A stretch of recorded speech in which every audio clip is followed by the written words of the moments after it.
تیری وجہ سے ذلت سے عزت تک پہنچے ہیں، اور تیرے عدل و انصاف کے دامن میں ظلم سے پناہ لی ہے، اور رحمت کے ذریعے بلا و مصیبت سے محفوظ ہیں، اور تیری بے نیازی کی وجہ سے فقیر سے غنی ہو چکے ہیں،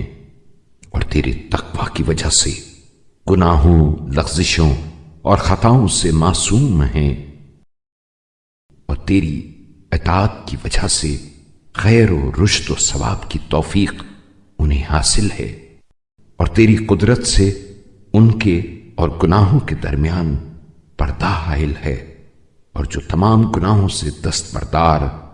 اور تیرے جوار رحمت میں مقیم ہیں۔ بار الہا،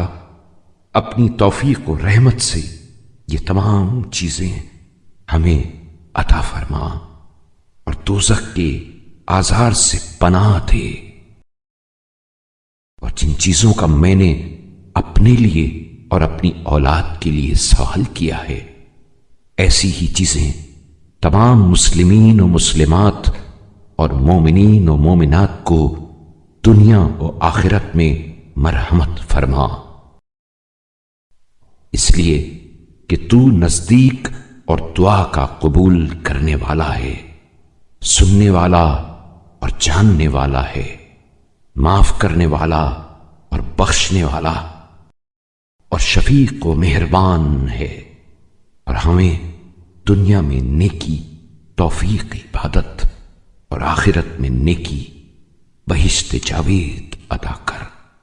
اور دوزخ کے عذاب سے بچائے رکھ۔